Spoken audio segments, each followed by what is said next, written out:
Graças a Deus, irmãos, mais uma vez estamos aqui para adorar o nome do nosso Deus, com muita alegria no coração, sabendo que Ele tem sustentado cada um de nós.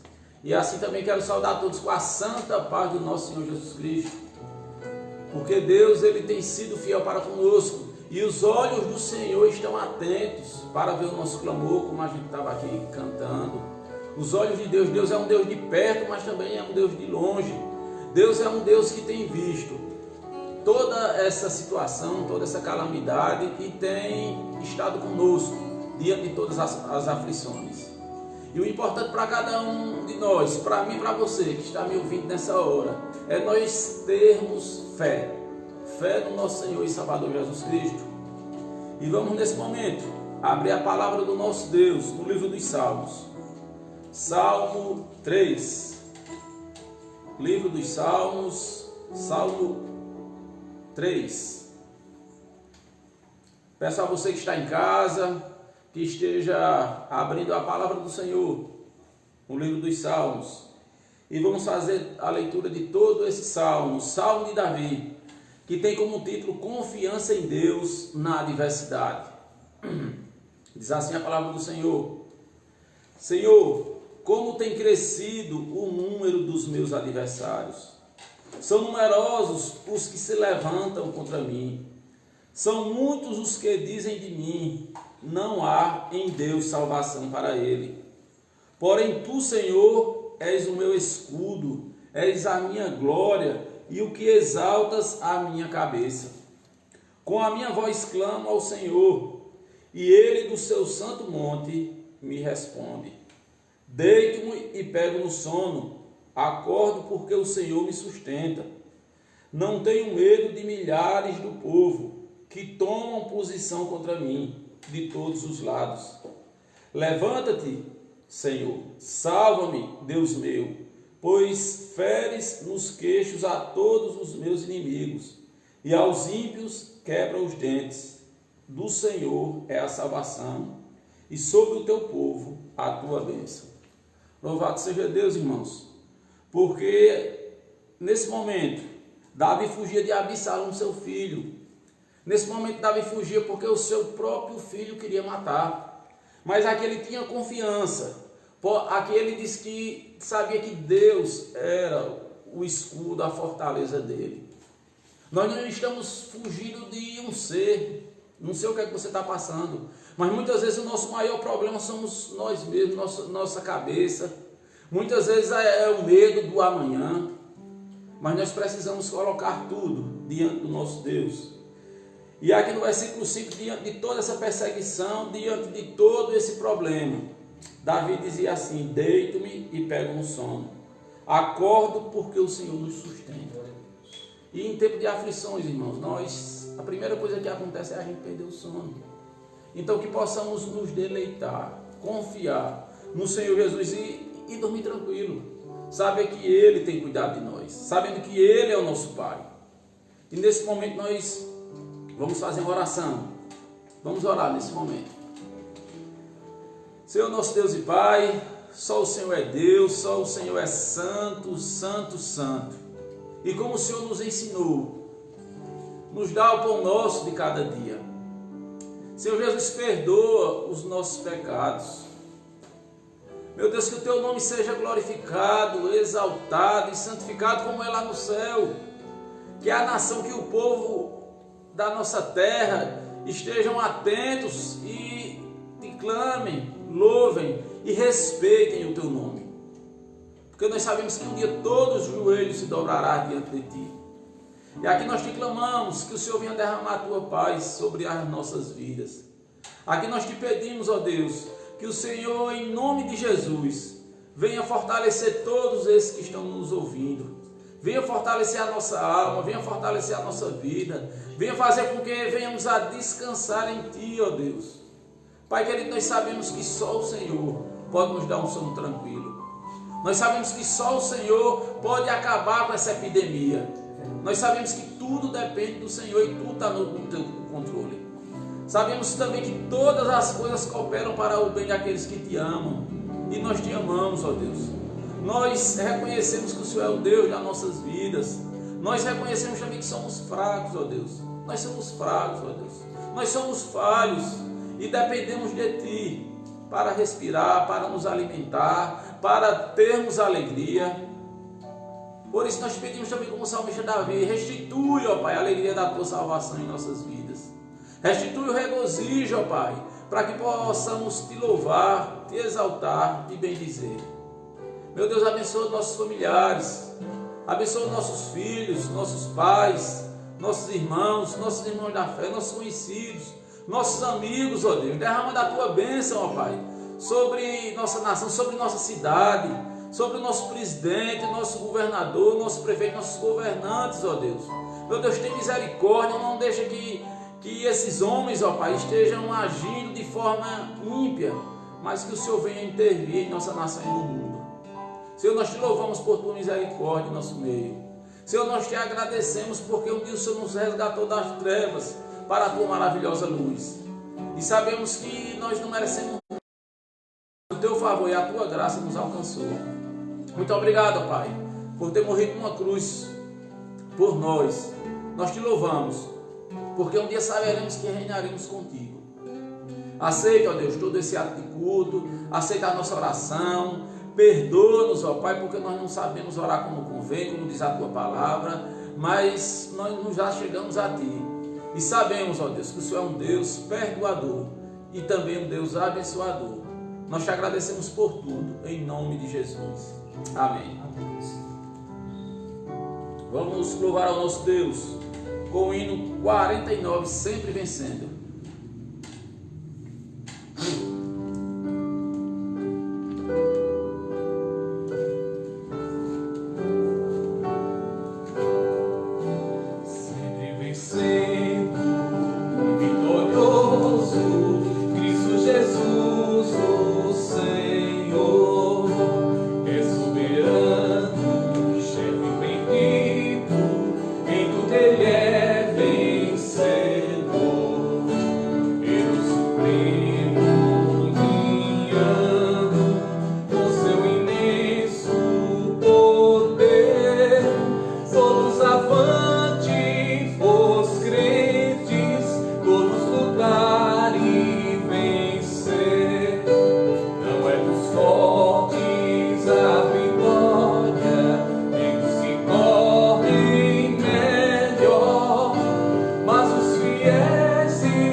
possamos sim perseverar, que possamos sim continuar andando com o Senhor, Não importa se muitas vezes até andarmos pelo vale da sombra da morte, mas precisamos sim saber que com o Senhor o nosso trabalho não é vão, a nossa caminhada não é vã, mas um dia sim estaremos com Ele lá na glória, como Ele mesmo nos prometeu. Vamos mais uma vez, amados irmãos, abrir a palavra do Senhor no livro dos Salmos, agora no Salmo 39, os versículos do 1 ao versículo 8, Salmo 39.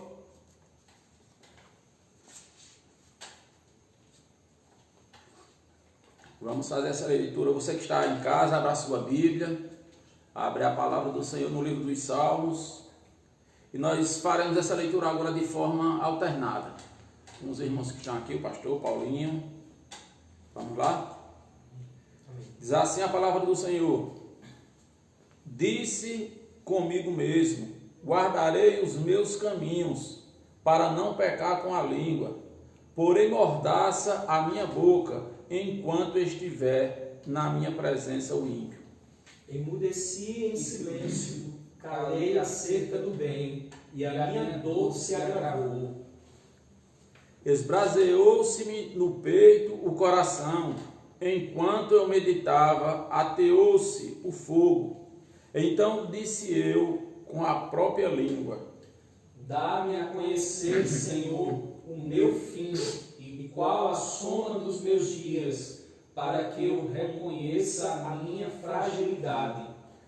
Desde os meus dias, o cumprimento de alguns palmos, a tua presença, o prazo da minha vida é nada. Na verdade, todo homem, por mais firme que esteja, é pura vaidade. Com efeito, passa o homem como uma sombra, em vão se inquieta, amontoa tesouros e não sabe quem os levará. E eu, Senhor, que espero, tu és a minha esperança. Livra-me de todas as minhas iniquidades, não me faças o opróbrio do insensato. Amém. Irmão, mais uma vez aqui a Bíblia nos adverte da nossa brevidade, nos adverte de muitas vezes o que nós passamos no dia a dia.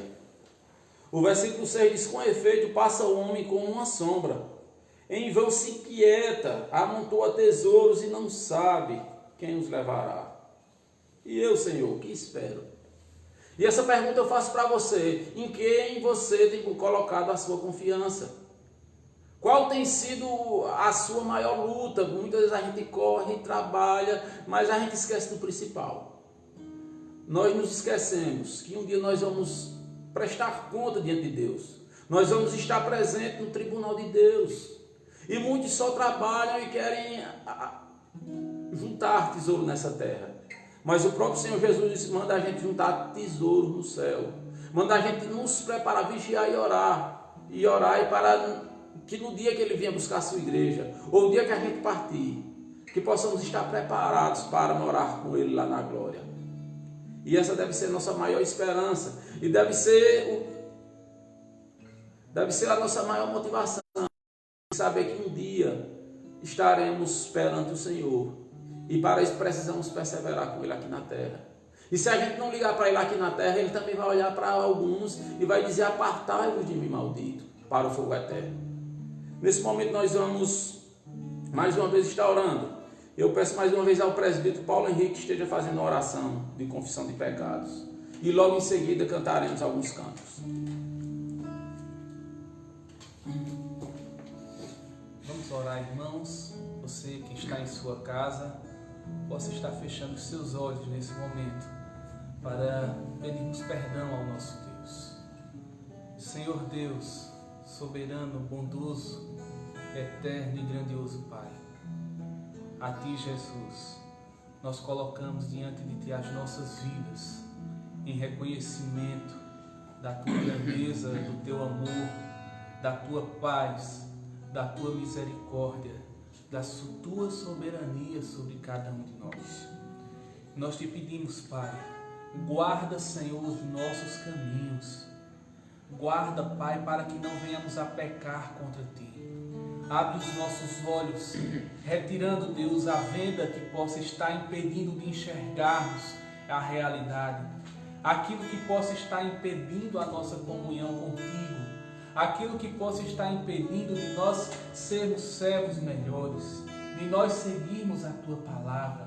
E por isso, Pai, nós te pedimos que o Senhor esteja alicerçando, ó Pai, as nossas vidas na rocha firme, verdadeira e inabalável que é o Senhor Jesus Cristo, o único que tem poder de transformar vidas, o único que tem poder de santificar, de restaurar, de curar, o único que pode verdadeiramente perdoar as nossas iniquidades e as nossas transgressões.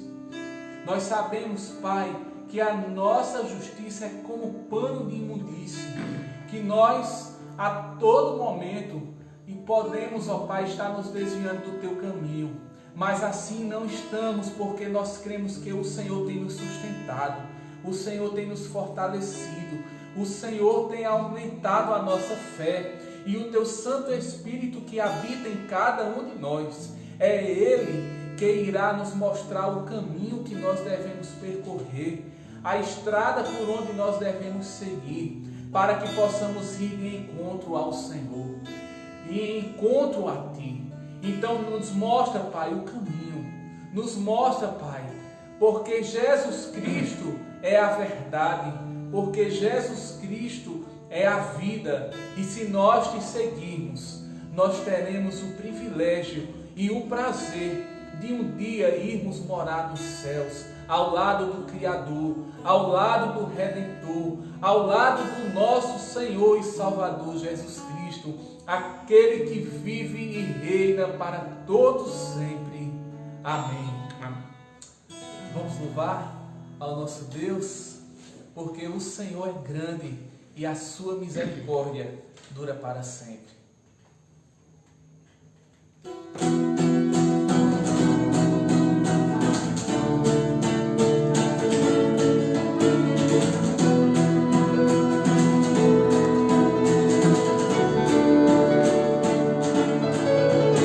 Senhor, Tu és bom, Tua misericórdia é para sempre. Senhor, Tu és bom, Tua misericórdia é para sempre. Todos os povos se exaltarão, de geração em geração Te adorarei.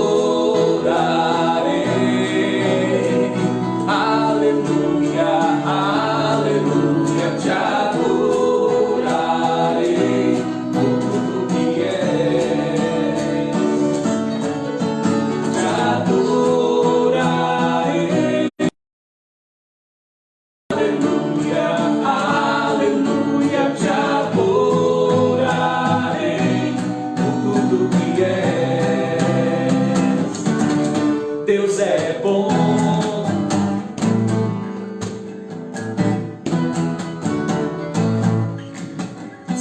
Senhor, Tu és bom, Tua misericórdia é para sempre. Senhor, Tu és bom, Tua misericórdia é para sempre. Todos os povos se exaltarão, de geração em geração Te adorarei. Aleluia, aleluia, Te adorarei.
preciso aprender um pouco aqui, eu preciso aprender um pouco ali, eu preciso aprender mais de Deus, porque Ele é quem cuida de mim. Se uma porta se fecha aqui, outras portas se abrem ali. Eu preciso aprender mais de Deus, porque Ele é quem cuida de mim. Deus cuida de mim. Deus cuida de mim. Na sombra das suas asas, Deus cuida de mim.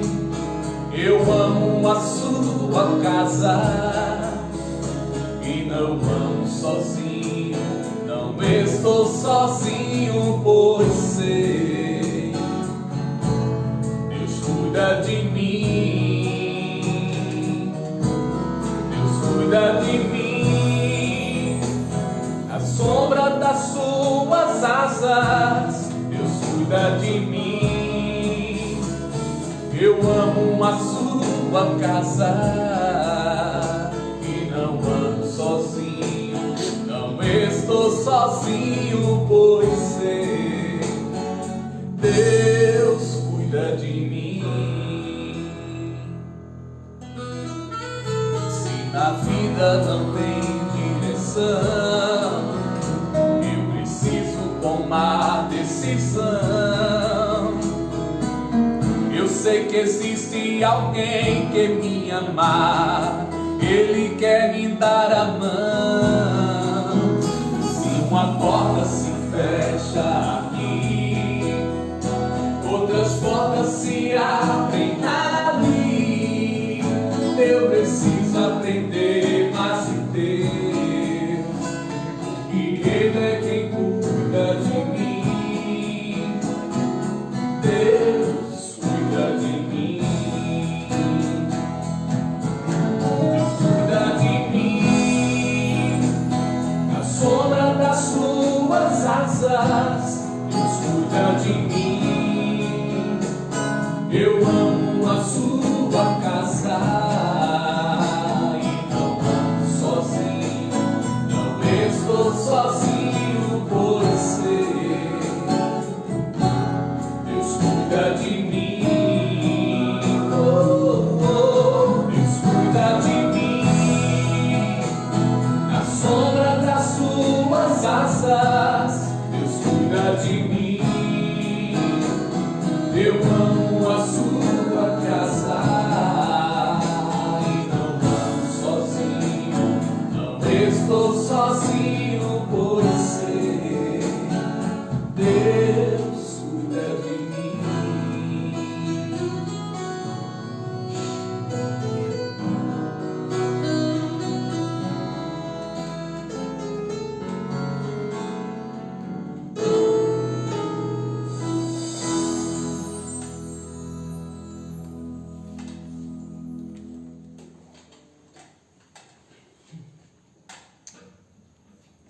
Aleluia, porque o nosso Deus verdadeiramente tem cuidado de nós. E nesse momento nós vamos ouvir a palavra do Senhor, a ministração da palavra do Senhor com o nosso pastor David. Então que nesse momento você continue atento porque agora nós seremos edificados com a santa palavra do Senhor, com a palavra do nosso pastor reverendo David Viana. Amém. Louvado seja o nome do Senhor. Queridos irmãos, a graça e a paz do Senhor Jesus sejam sobre vós. Nesse momento, na palavra do Senhor que está escrita no livro do profeta Daniel, no capítulo 1, nós estaremos abrindo agora e meditando na sua santa palavra. E eu convido você então a abrir no livro do profeta Daniel, capítulo 1. Nós vamos fazer a leitura desse texto, do capítulo 1 de Daniel, e que possamos estar atentos àquilo que Deus quer nos ensinar nessa noite por meio dessa palavra. Então, capítulo 1 do profeta Daniel. Façamos então a leitura da palavra do Senhor. No terceiro ano do reinado de Jeoaquim, rei de Judá, veio Nabucodonosor, rei da Babilônia, a Jerusalém e a sitiou. O Senhor lhe entregou nas mãos a Jeoaquim, rei de Judá, e alguns dos utensílios da casa de Deus. A estes levou-os para a terra de Siná, para a casa do seu Deus, e os pôs na casa do tesouro do seu Deus. Disse o rei a Aspenaz, chefe dos eunucos, que trouxesse alguns dos filhos de Israel, tanto da linhagem real como dos nobres, jovens, sem nenhum defeito, de boa aparência, instruídos em toda a sabedoria, doutos em ciência, versados no conhecimento, e que fossem competentes para assistirem no palácio do rei e lhes ensinasse a cultura e a língua dos caldeus. Determinou-lhes o rei a ração diária das finas iguarias da mesa real e do vinho que ele bebia, e que assim fossem mantidos por 3 anos, ao cabo dos quais assistiriam diante do rei. Entre eles se achavam dos filhos de Judá, Daniel, Ananias, Misael e Azarias. O chefe dos eunucos lhe pôs outros nomes, a saber, a Daniel, o de Beltesazar, a Ananias, o de Sadraque, porque, pois, veria ele o vosso rosto mais abatido do que os dos outros jovens da vossa idade. Assim, poreis em risco, em perigo, a minha cabeça para com o rei. Então disse Daniel ao cozinheiro-chefe, a quem o chefe dos eunucos havia encarregado de cuidar de Daniel, Ananias, Misael e Azarias: experimenta, peço-te, os teus servos 10 dias, e que se nos deem legumes a comer e água a beber. Então se veja diante de ti a nossa aparência e a aparência e a dos jovens que comem das finas iguarias do rei. E segundo vires, age com os teus servos. Ele atendeu e os experimentou 10 dias. No fim dos 10 dias, a sua aparência era melhor, estavam eles mais robustos do que todos os jovens que comiam das finas legumes. Ora, de Nabucodonosor.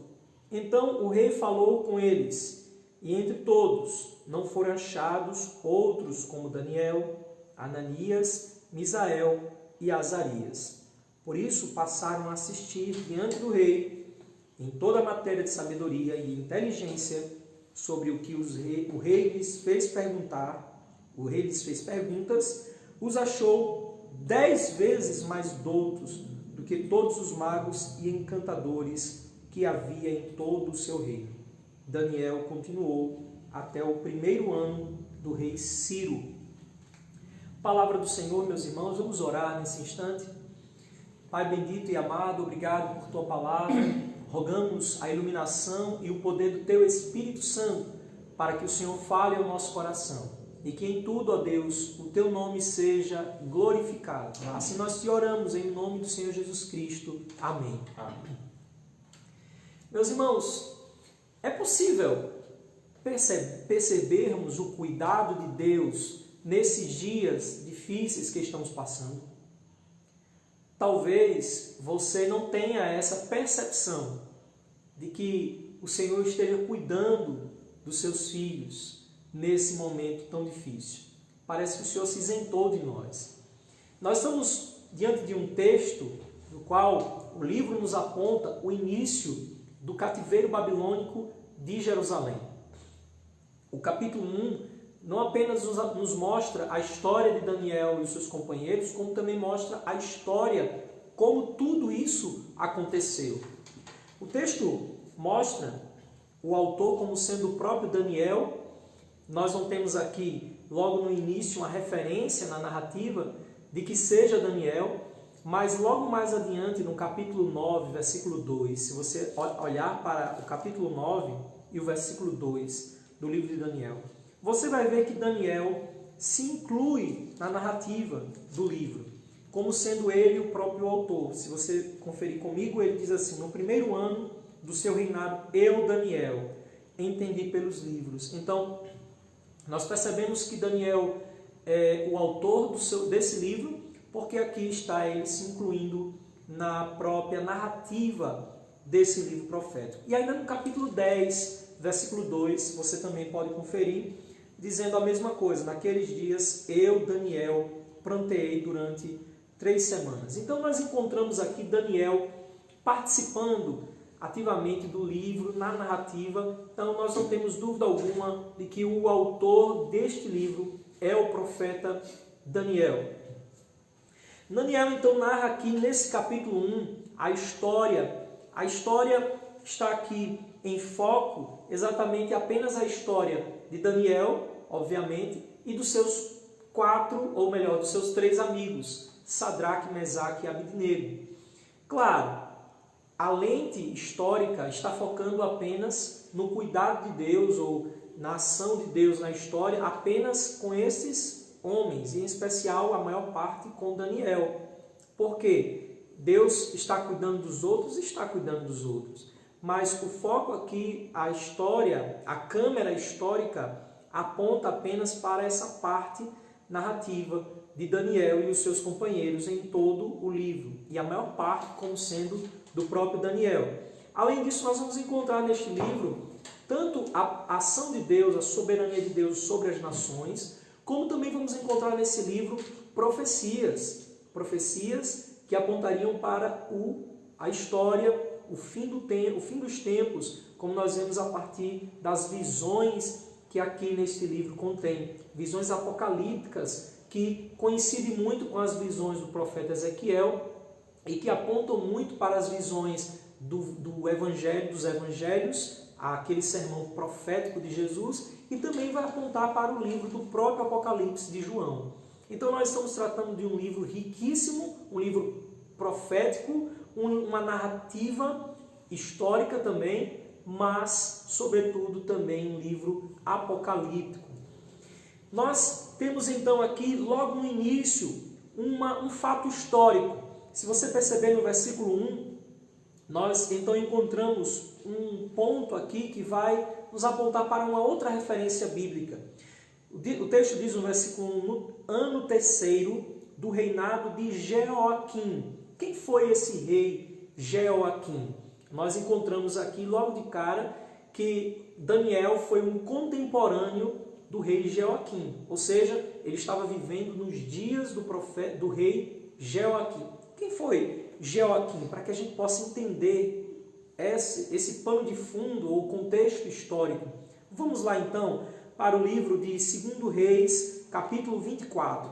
Vamos abrir as nossas Bíblias então no livro do 2 Reis, capítulo 24, e vamos entender o que é que está acontecendo ali para que o rei Joaquim possa, no seu 3º reinado, ser surpreendido. O que foi que aconteceu ali? Então vamos para 2 Reis, capítulo 24.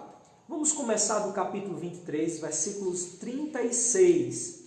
Capítulo 23, versículos 36. Diz assim: tinha Jeoaquim a idade de 25 anos. Então era um rei jovem. Quando ele começou a reinar, ele tinha 25 anos.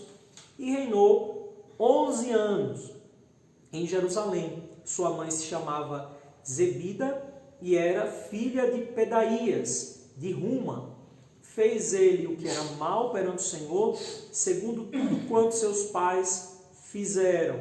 Então, perceba aqui, o capítulo 24 já dá sequência à narrativa desse rei mau. E diz, nos dias de Jeoaquim, subiu Nabucodonosor. Então, agora nós estamos começando a entender o contexto do capítulo 1 e como tudo começou ali no capítulo 1 do livro do profeta Daniel. Exatamente como consta aqui em Reis. Nos dias do rei Joaquim, subiu Nabucodonosor, rei da Babilônia, contra ele.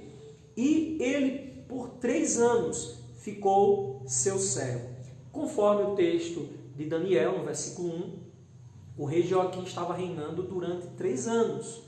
E no 3º ano do rei Joaquim, diz o livro do profeta Daniel, foi que veio Nabucodonosor. Então ele tinha 25 anos, aos seus 28 anos de reinado, subiu Nabucodonosor, invadiu, como diz o texto, então Jerusalém e tomou o rei Joaquim e lhe fez por servo durante 3 anos. Então vamos somar aqui, né? Ele apenas reinou ativamente em Jerusalém 3 anos. Mas a Bíblia diz aqui que ele reinou quantos anos ao todo? 11 anos. Então você subtrai aí, né? De 11, você subtrai 3 anos que ele reinou ativamente como rei em Israel, sobraram 8 anos de reinado no anonimato. Ou seja, o que o texto nos aponta aqui é que Jerusalém ficou com um rei apenas de fachada, porque este rei estava preso nas mãos de Nabucodonosor. Então Jerusalém ficou praticamente sem rei, apenas um governo de fachada. Embora ele tenha reinado aqui durante 11 anos, mas apenas ativamente 3 anos. E como aconteceu a invasão? A invasão acontece por algum fator decisivo. E esse fator decisivo fez com que uma tragédia acontecesse. Das 3 invasões que acontecem em Jerusalém, aqui está a primeira invasão. Os caldeus não haviam ainda invadido Jerusalém. É bom lembrar que hoje pela manhã nós estamos falando do profeta Abacuque, contemporâneo do profeta Jeremias, antes do profeta Daniel.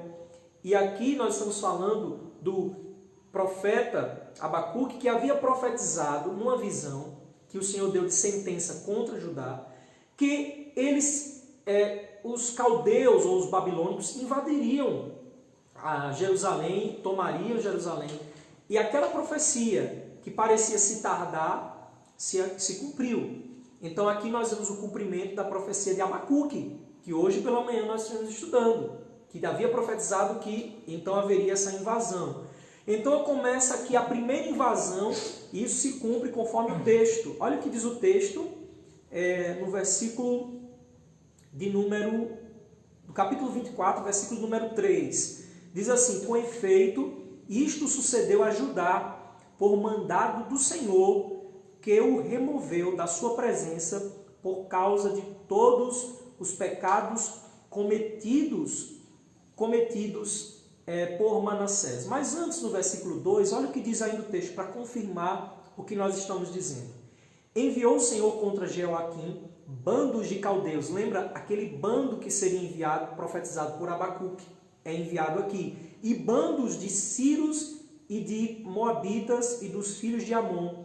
Enviou-os contra Judá para os destruir, segundo a palavra do Senhor segundo a palavra que o Senhor falara por quem? Pelos profetas, seus servos, e entre eles o profeta que nós mencionamos. Então perceba, tudo isso para que se cumprisse a palavra do Senhor por causa da maldade de Judá que havia, e por causa de todos os pecados, versículo 3, e por causa de todos os pecados cometidos por Manassés. Quais são esses pecados cometidos por Manassés que fez com que o Senhor abandonasse Judá por causa dos seus pecados e destruísse aquela nação enviando inimigos? Quais são os pecados de Manassés? Vamos lá então voltar às páginas da Bíblia e vamos para 2 Reis, capítulo 21, e dos versos de 1 a 6, você vai entender o porquê a invasão de Nabucodonosor. E você vai entender o porquê Deus permitiu esse castigo.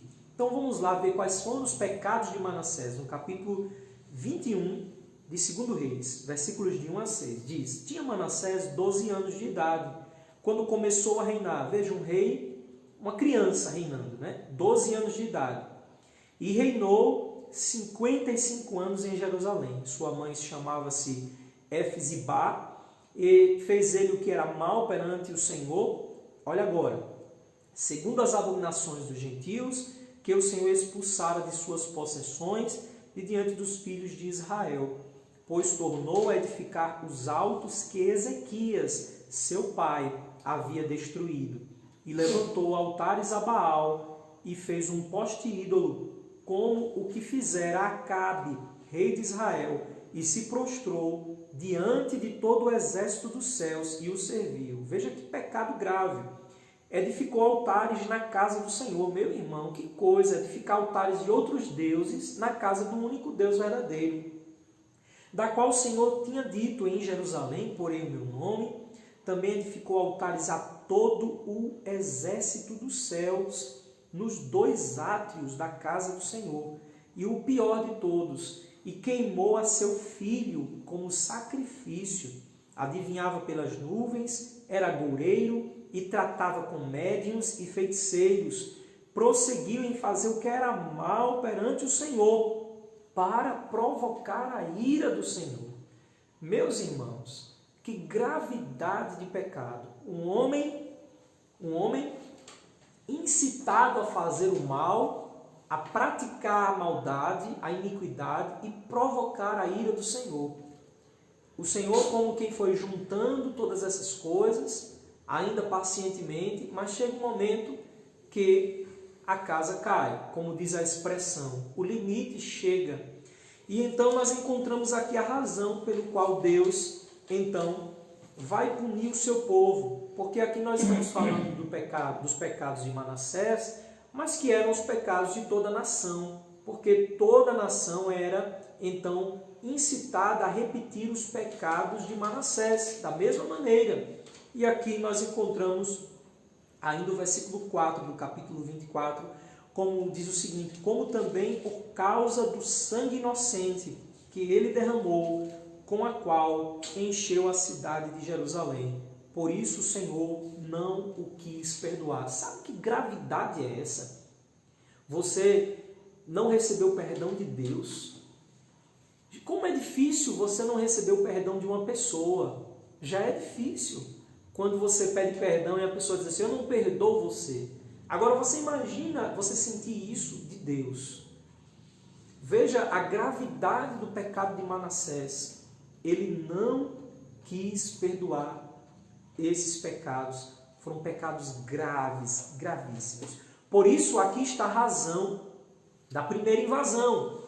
Se você observar o capítulo 24, eu não vou entrar em detalhes aqui, mas aqui está registrado as 3 invasões de Jerusalém por Nabucodonosor. A primeira se dá aqui no capítulo 24, a segunda está no capítulo 24, dos versos 10 ao verso de número 17, e a terceira invasão a Jerusalém se encontra no capítulo 25 de 2 Reis em diante. Então, nós vamos ter 3 invasões na Babilônia, aliás, em Jerusalém, através dos babilônicos, pelo rei Nabucodonosor. E agora nós voltamos ao capítulo 1 do profeta Daniel, para que a gente possa agora entender, agora vai ficar mais fácil a gente entender a linguagem e a história desse contexto. Porque agora, quando nós repetimos o texto do versículo 1, no 3º reinado de Jeoaquim, rei de Judá, veio então Nabucodonosor, rei da Babilônia, a Jerusalém e a sitiou. Agora, o mais importante de tudo é saber que diante do castigo iminente que estava para acontecer com o povo de Israel, uma das coisas que precisamos refletir nesse capítulo 1, algumas lições que precisamos aprender sobre o cuidado de Deus no exílio, o cuidado de Deus e a fidelidade do Senhor na aflição. A primeira lição é o cuidado do castigo. Como o cuidado do castigo? Parece até algo antagônico. O cuidado de Deus ao castigar, sim, o cuidado de Deus oferecendo o castigo. Diz dos versos 2 a 7, quem foi que entregou o povo de Judá nas mãos de Nabucodonosor? Foi o diabo? O texto não diz que foi o diabo. O texto diz que foi quem? O Senhor. O Senhor lhe entregou nas mãos a Jeoaquim. Meus irmãos, Deus foi quem entregou o povo de Judá.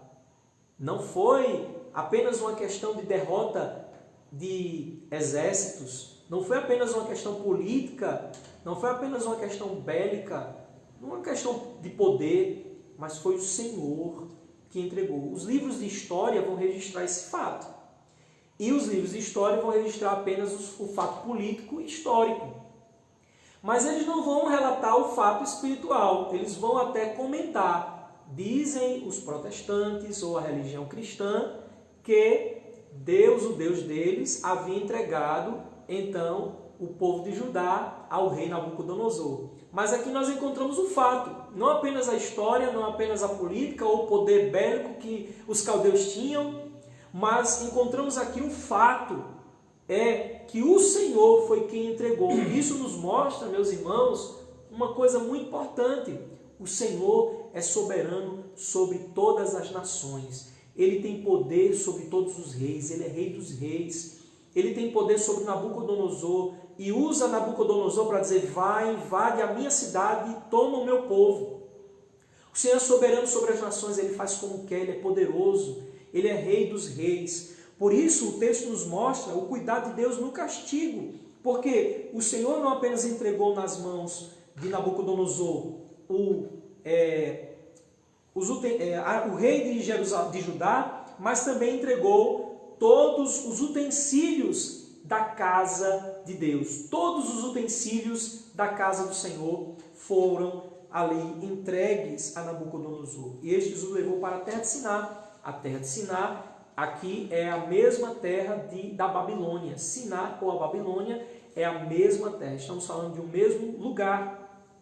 Para a casa do seu Deus. Então Nabucodonosor pegou tudo aquilo que era dedicado ao templo do Senhor e levou agora para o templo dos babilônicos, para o deus Marduk, como nós falamos hoje pela manhã. E ali Marduk recebeu ali os méritos daquele tesouro que era do Senhor, agora foi entregue a Nabucodonosor. Agora, entendendo aqui o fator histórico e o motivo pelo qual Daniel está aqui na Babilônia e os seus colegas, e vamos então agora entender um outro fator aqui, é o que começa a mostrar a história de Daniel, como tudo acontece.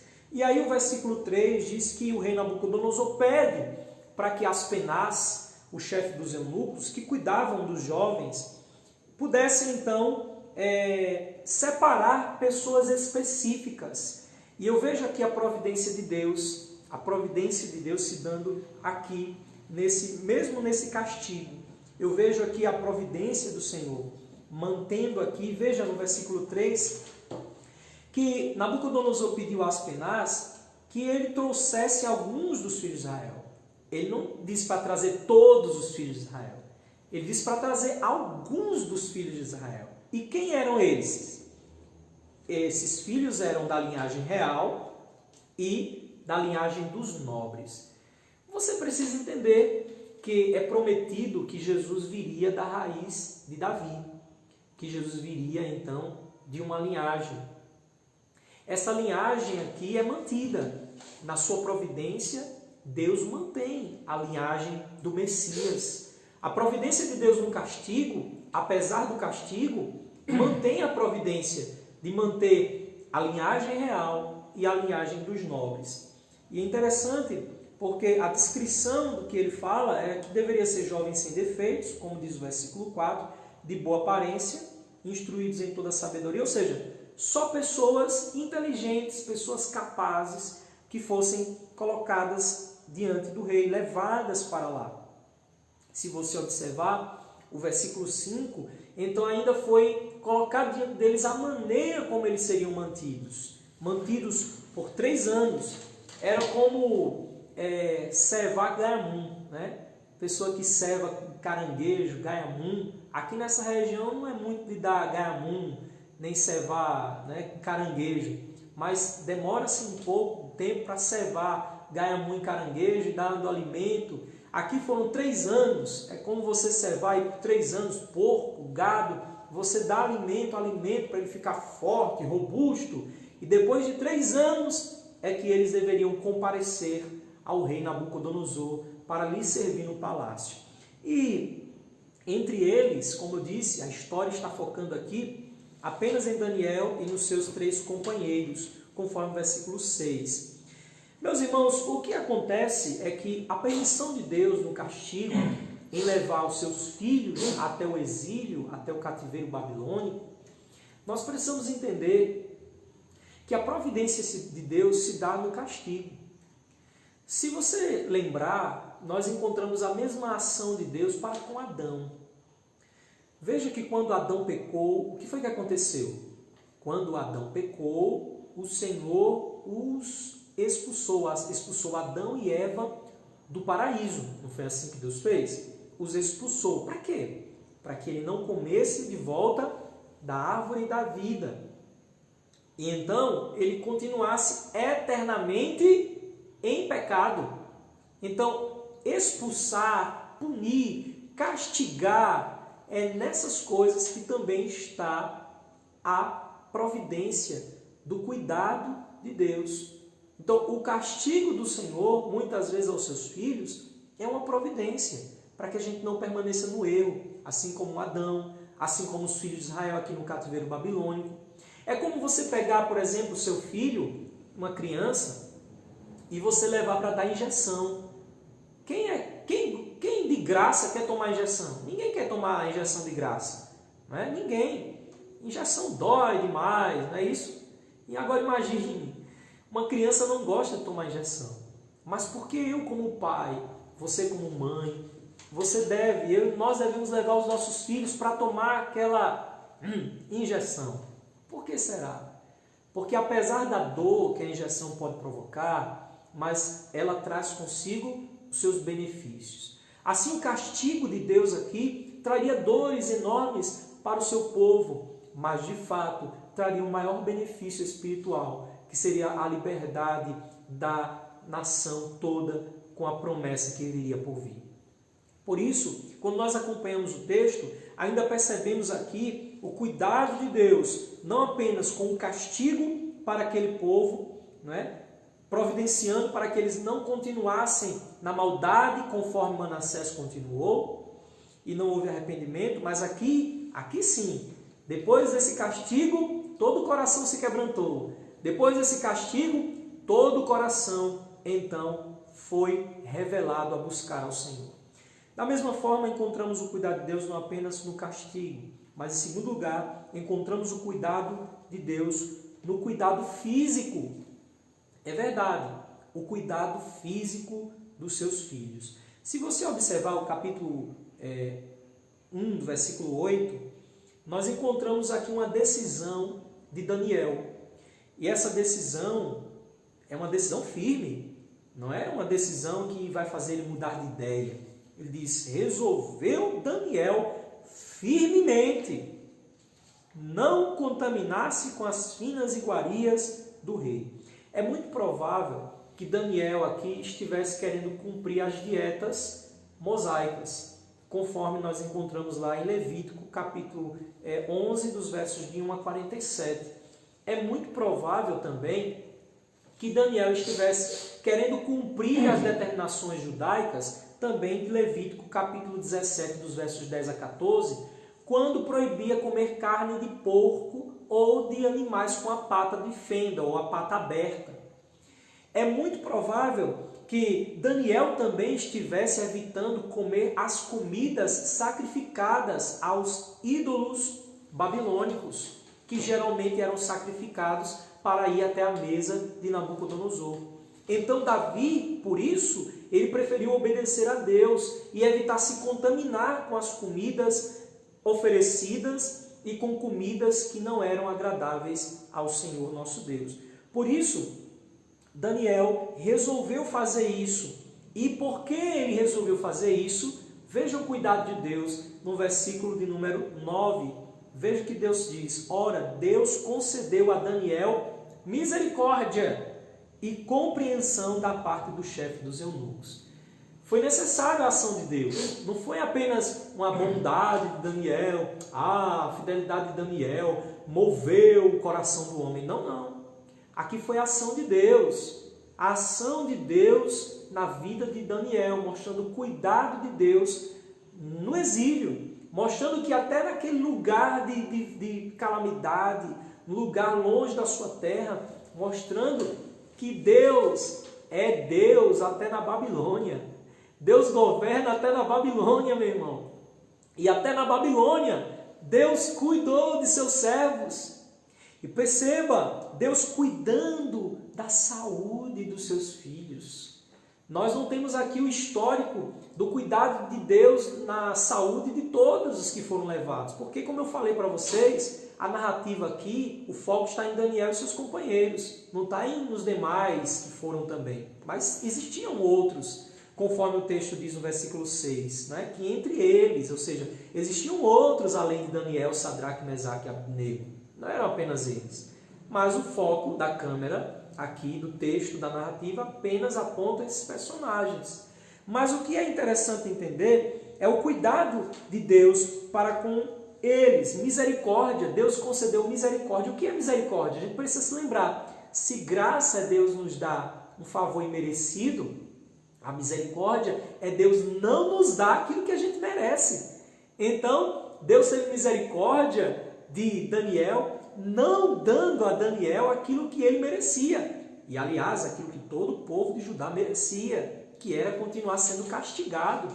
Mas o Senhor foi misericordioso nas consequências do pecado, como eu falei pela manhã. O Senhor não nos livra das consequências do pecado, mas o Senhor pode amenizar as circunstâncias que nós possamos passar diante das consequências dos nossos pecados. Então, isso fique claro. Deus não vai nos livrar, não. Se a gente peca, diz o apóstolo Paulo, o salário do pecado é a morte, ou seja, todo pecado tem um salário para receber no final. Tudo que o homem planta, ele vai colher.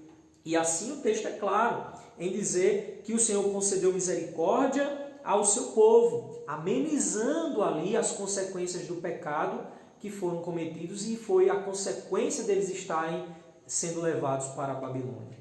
Veja o cuidado do Senhor concedendo essa misericórdia. E aí, isso não foi muito agradável para Aspenaz. Claro, ele ficou, o chefe da cozinha ficou contrariado. Olha, isso não vai dar certo não. Diz o versículo 10 que ele ficou preocupado. Na última parte do versículo 10, diz que essa ideia vai pôr em perigo a minha cabeça para com o rei. Então foi uma decisão difícil, não foi fácil. E qual foi a decisão? A decisão era que eles não queriam comer das iguarias do rei. A comida deveria ser boa, né? Deveria ser muito boa, realmente. Imagina aquela costelinha de porco assada na brasa. Ô, meu irmão, né? Imagina aquela comida, aquele churrasco, né? Picanha de porco. Você já comeu? É bom demais, né? Mas imagina Daniel rejeitando, porque era uma determinação judaica. Ainda bem que hoje essa lei caducou, né? Hoje nós damos graças ao Senhor pelo porco assado e comemos, porque tudo vem dele, para a glória dele. Louvado seja o nome do Senhor. Mas nós entendemos, chega, deu água na boca, irmãos, nessa hora, mas vamos prosseguir, porque o texto aqui, né? E a gente está provocando aqui um pouquinho a fome. Mas, enfim, nós encontramos uma determinação e um conselho de Daniel. Lembre que Deus, então, deu misericórdia a Daniel. Deus deu misericórdia, Deus deu compreensão, e esta compreensão chegou no coração daquele chefe cozinheiro. E aí, olha o pedido de Daniel, versículo 12. Ele diz assim, olha, chefe da cozinha, me ajude, me ajude. Olha, versículo 12, diz assim, vamos fazer um negócio diferente. Experimente aí, eu peço, pelo menos 10 dias. Não se preocupe não vai ser os 3 anos, não. Mas eu quero fazer só uma experiência. 10 dias só, cozinheiro-chefe. E nos dê legumes e água para beber. Eita, dieta boa, hein? Hein, presbítero Stassi? Olha, presbítero Paulinho, hein? Que dieta boa. Legumes com água. Coisa, nada de Coca-Cola. Nada de refrigerante. É só light. Legume, cenoura crua. Coisa boa. E aí, chefe, né? Cenoura crua. Né? Comer aquele chuchu. Ninguém merece chuchu cru. Ninguém merece. Mas imagina aí você comendo esses legumes. Minha filha Karen iria amar essa dieta de legumes. Ela disse, papai, não diga que eu gosto de legumes. Pois é, mas aí Imagina essa dieta de legumes. Não é uma dieta fácil não. E não tem suco não, é água para beber, viu? Essa era a refeição, essa foi a refeição pedida para Daniel, Sadraque, Mesaque e Abednego. Olha que Deus teve misericórdia e concedeu essa bênção para eles, e o chefe da cozinha deu 10 dias para eles experimentarem. Meus irmãos, que negócio espetacular, né? E olha o que diz o versículo 15. E isso não é mandamento, viu, irmãos? Não venha achar que, olha, tá vendo? A Bíblia diz que é para comer legume. Então a gente vai comer legume, a partir de hoje é lei. Não é mandamento comer legumes, viu? Mas, obviamente, é o mais saudável a se fazer, né? A gente nem precisa testificar isso. A ciência comprova, né? Nós podemos ter essas comprovações. A própria Bíblia mostra. Veja o que diz o versículo 15. No fim dos 10 dias, a sua aparência era melhor. Vamos comer legume. Pronto, vamos comer legume, porque dias estão se passando, a gente está ficando mais bonito, né? Ao contrário, a gente tem que comer mais legume, né, meus irmãos? Vamos comer mais legumes, porque a sua aparência era melhor. Então, comer legume deixa a pessoa mais bonita, parece que a pessoa fica mais jovem, mais bonita, né? E estavam eles mais robustos. Olha, não precisou nem para a academia, ficaram mais robustos, só comendo legume. Coisa boa. Ficaram mais robustos do que todos os jovens que comiam das finas iguarias do rei. E aí, versículo 16, com isto, o cozinheiro-chefe tirou deles as finas iguarias e o vinho que deviam beber e lhes dava legumes. Irmãos, eu confesso que isso aqui é uma decisão muito difícil, pelo menos para mim, e eu sei que para muita gente. Mas o que isso nos mostra não é o fato de nós estarmos decidindo comer legumes hoje, mas o que seria de fato uma questão de prudência, de cuidado, né? Isso também mostra o cuidado pessoal que nós devemos ter com o nosso corpo, com a nossa saúde. Isso deixa claro para nós. Mas esse texto também nos mostra o cuidado de Deus, o cuidado físico, o cuidado de Deus com os seus filhos, lá na Babilônia, oferecendo aquelas coisas ruins para a sua saúde.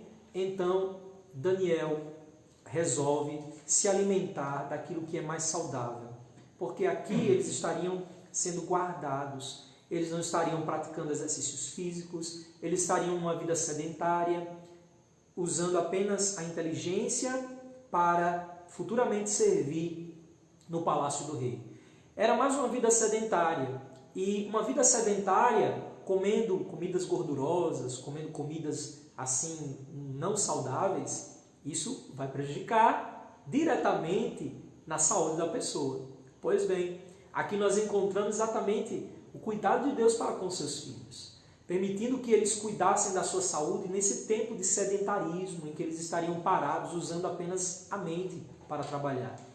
Veja o cuidado de Deus nos seus filhos, provendo castigo, provendo o cuidado físico, mas em terceiro e último lugar, o cuidado intelectual e espiritual. Se você observar o versículo de número 17, vai nos dizer isso. O versículo 17 diz assim: Ora a estes 4 jovens, Deus deu, olha a ação de Deus mais uma vez no texto. Deus deu o que a eles? O conhecimento e a inteligência em toda cultura e sabedoria. Perceba, Deus deu aos 4. Deus deu aos 4 conhecimento e inteligência. Veja o cuidado de Deus para com os seus filhos, mesmo na Babilônia. Cuidando da sua vida intelectual, da sua vida espiritual. Perceba como Deus cuidou dos seus filhos. Nesse tempo que nós estamos passando, a exemplo de tudo que está acontecendo, estamos exilados dentro da nossa própria casa, confinados. Estamos assim, longe daquelas possíveis viagens, conforto, regalia, quem sabe ir ao parque, passear, até mesmo fazer outras coisas. Estamos exilados de determinadas coisas, como o próprio trabalho, como certas situações que nós costumávamos fazer, estamos confinados, exilados. Mas nisso, nesse tempo em que Deus estava exilando o seu povo, a Babilônia, Deus estava lhes mostrando o quanto eles deveriam reconhecer Deus como o Senhor da providência, que estava lhes mostrando os seus pecados, que eles precisariam se quebrantar mais diante de Deus, buscar mais o Senhor nesse tempo. Deus estava lhes mostrando aqui e tem nos mostrado exatamente o cuidado que Ele tem tido para conosco. Nesses dias que é tão difícil a gente cuidar de nós mesmos, do nosso corpo, dormindo tarde, acordando tarde, talvez comendo o que não deve, sem fazer atividade física, parado o tempo todo, só se preocupando, só olhando para os recibos a pagar, as contas a pagar. E essas preocupações, entre todas elas, Deus estava mostrando aqui o cuidado que Ele estava tendo com os seus filhos, com o físico deles, mas também com o intelecto deles. É uma oportunidade rica. Nós estamos sendo tão instruídos como nunca. O mundo inteiro está sendo tão instruído intelectualmente, através das redes sociais. São muitas informações sobre saúde, da qual nós nunca tivemos em toda a história, irmãos.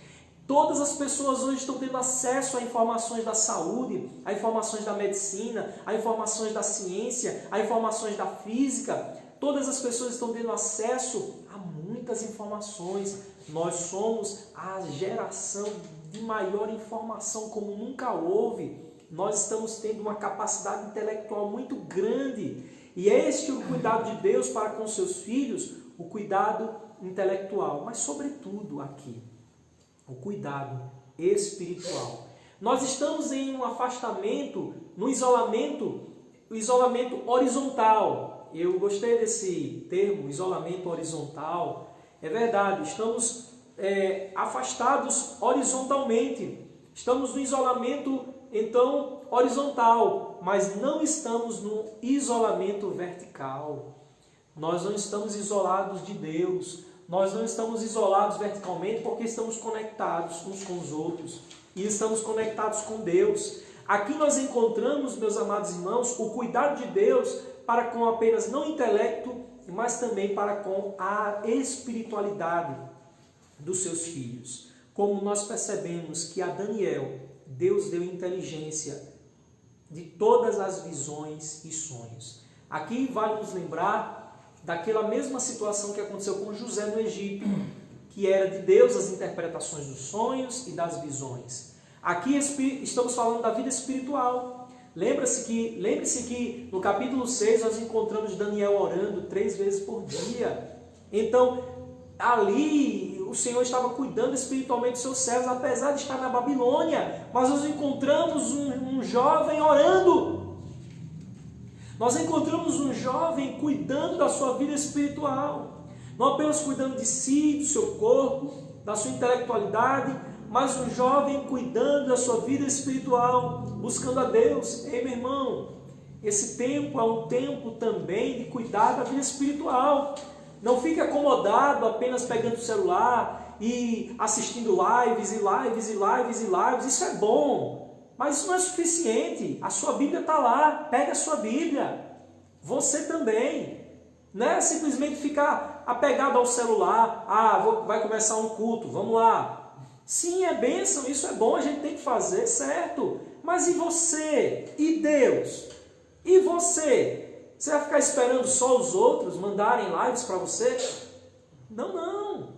Nós precisamos também lembrar que Deus está cuidando de nós, da nossa vida espiritual.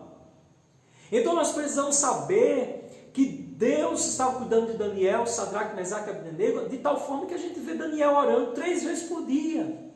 E isso a gente não tem nem feito muitas vezes. A gente mal ora quando vai dormir. A gente tem que ter cuidado, irmãos. Por isso, a vida espiritual é muito importante. Deus cuidou tanto do físico quanto da espiritualidade. De tal forma que termina o versículo 18 dizendo: vencido o tempo determinado. Que tempo é esse? Os 3 anos. Passou-se então 3 anos e Daniel continuou sendo alimentado com legumes e água. Então, todos eles. E diz o texto: acabou-se o tempo determinado pelo rei para que os trouxesse. o chefe dos eunucos os trouxe à presença de Nabucodonosor. E aí, diz o versículo 20, olha o que diz o versículo 20. Em toda a matéria de sabedoria e de inteligência, sobre o que o rei lhes fez perguntas, veja, o rei Nabucodonosor chamou Daniel, Sadraque, Mesaque e Abednego e os colocou à sua presença. E lhes fez perguntas. Eu nem sei que perguntas são essas, mas eu imagino que as perguntas eram muito difíceis. Muito difíceis. Perguntas talvez sobre física, astronomia, sobre toda espécie de ciência. Imagine aqui você com várias perguntas difíceis. O rei não ia fazer pergunta fácil para aqueles jovens.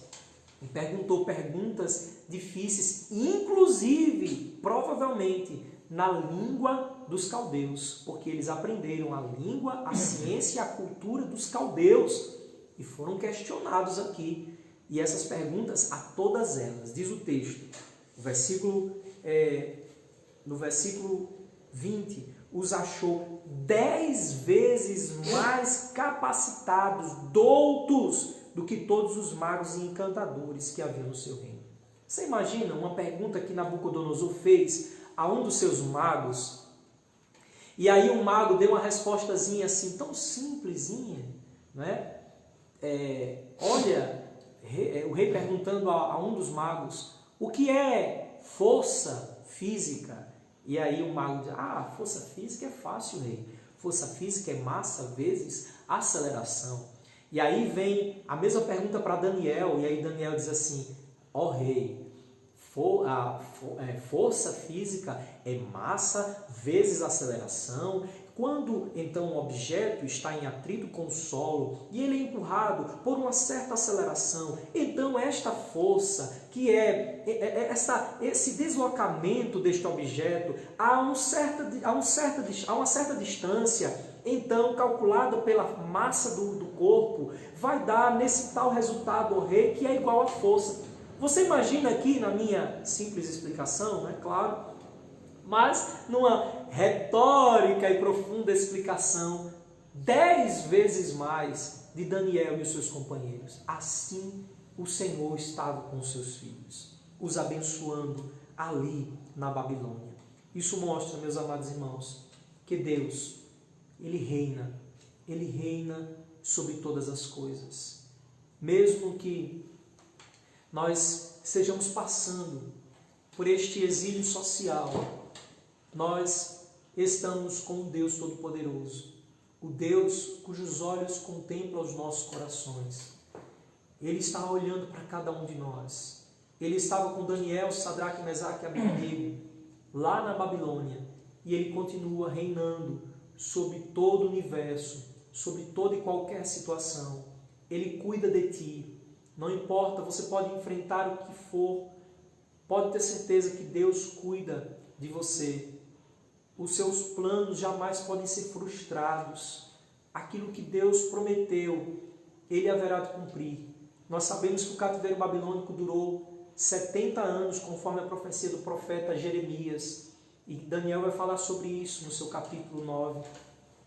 E é interessante, porque a promessa do Senhor se cumpriu quando nós encontramos aqui o último versículo da Bíblia, do capítulo 1, versículo 21, quando diz: Daniel continuou até o primeiro ano do rei Ciro. Daniel continuou na Babilônia durante os 70 anos de cativeiro babilônico. Ele continuou lá e ele pôde contemplar a promessa. Ele pôde contemplar que o Senhor livrou o seu povo.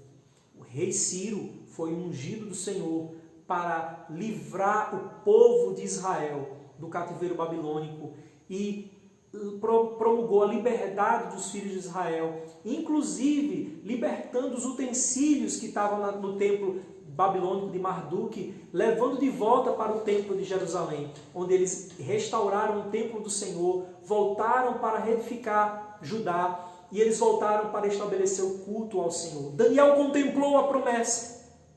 Daniel contemplou a fidelidade do Deus, Senhor Todo-Poderoso, o Deus que está no controle de todas as coisas. Por isso, meu irmão, confia no Senhor. por mais difícil que seja esse tempo, o Senhor tem mostrado para nós a sua vontade. Foi o Senhor que os levou. Assim o Senhor está no controle desse tempo que estamos passando. O que nós devemos fazer é confiar de que Ele está cuidando da nossa saúde, Ele está cuidando da nossa vida, Ele está cuidando da nossa vida espiritual, Ele está cuidando até que Ele queira, o tempo que Ele quiser, até que nós possamos contemplar a promessa que é a volta do Senhor Jesus, até que nós possamos contemplar a promessa de que esse tempo passe e a vontade dEle seja feita. O que devemos fazer é confiar firmemente no Deus Todo-Poderoso. Nós estaremos louvando ao Senhor nesse momento. Vamos estar, então, exaltando o nome do nosso Deus.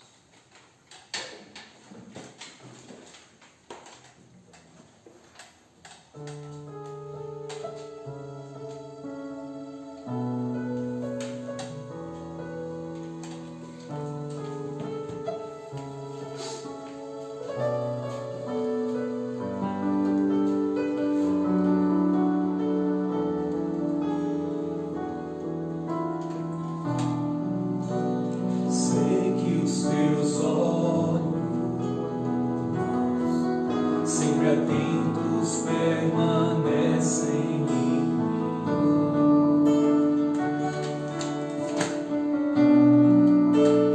E os teus ouvidos estão sensíveis para ouvir meu clamor. Posso até chorar, mas a alegria vem de manhã.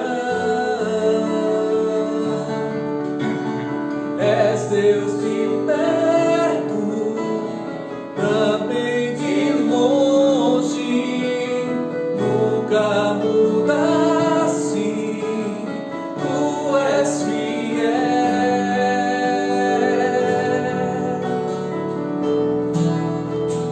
Deus de aliança, Deus de promessas, Deus que não é homem pra mentir. Pode passar, tudo pode mudar, mas tua palavra vai se cumprir.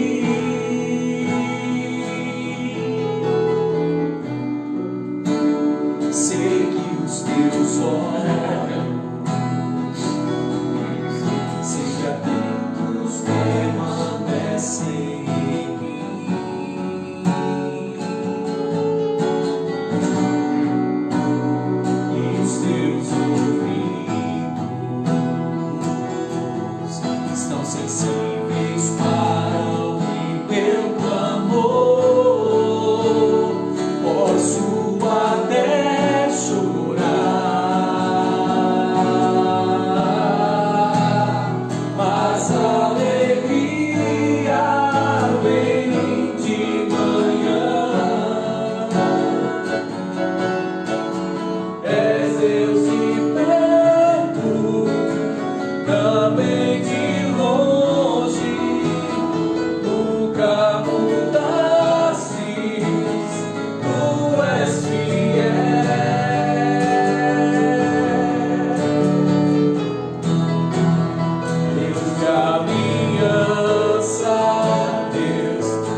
Bendito Deus Pai de nosso Senhor e Salvador Jesus Cristo. Como é maravilhoso, Pai, poder contemplar o Teu cuidado para conosco através da Escritura. Como é bom saber do cuidado do Senhor, mesmo quando o Senhor permite que soframos as consequências dos erros, sejam dos nossos pecados ou do mundo decaído. Obrigado, Senhor, porque mesmo com as aflições podemos ver o Teu cuidado reinando sobre todas as coisas, reinando sobre as calamidades, cuidando da nossa saúde, do nosso corpo, que é templo do Espírito Santo, cuidando também da nossa capacidade intelectual, nos fazendo crescer como pessoas, nos fazendo crescer também, principalmente na vida espiritual. Obrigado, Senhor, porque esta palavra nos mostra como é importante o nosso crescimento pessoal diante do Senhor, seja na oração, no estudo pessoal das Escrituras, nas nossas devocionais em casa. Obrigado, Senhor, que o Senhor nos desperte a esta vida de cuidados diante do Senhor. Ajuda-nos para que possamos começar a enxergar sempre a Tua vontade, em todo o tempo. Seja num momento difícil como estamos vivendo, nós podemos ver a Tua boa mão poderosa cuidando de cada um de nós. Continua a cuidar, Senhor, da Igreja Presbiteriana de Bom Conselho, o qual eu oro de forma especial, cada filho do Senhor. Oh, meu Deus, não permita que nenhum dos Teus filhos se percam neste mundo cruel, mas eles sejam guardados pelo Teu amor, assim como o Senhor guardou Daniel, Sadraque, Mesaque e Abednego, assim como Jesus orou, dizendo: Senhor, não permita que nenhum deles se percam, mas que eles sejam guardados por Ti.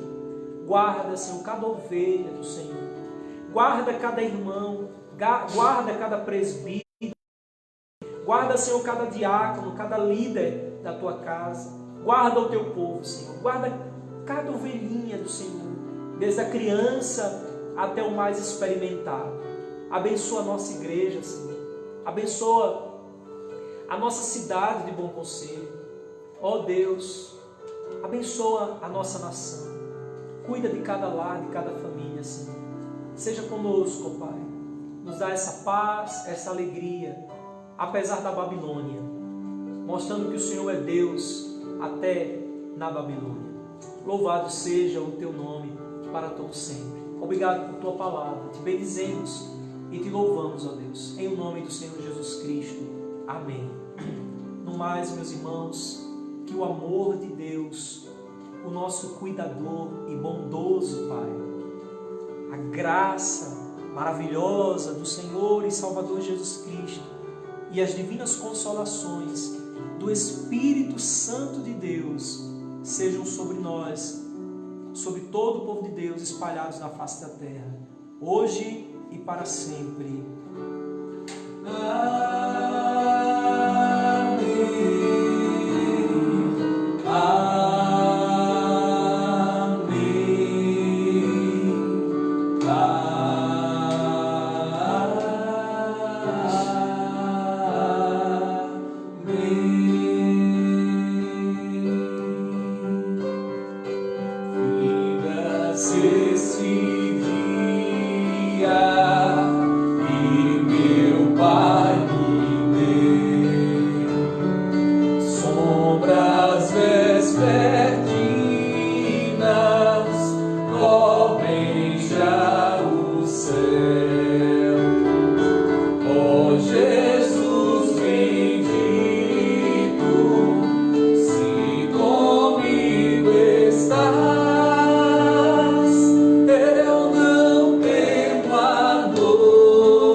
Glória a Deus, irmãos, por mais um culto, mais essa alegria de estarmos na presença do Senhor.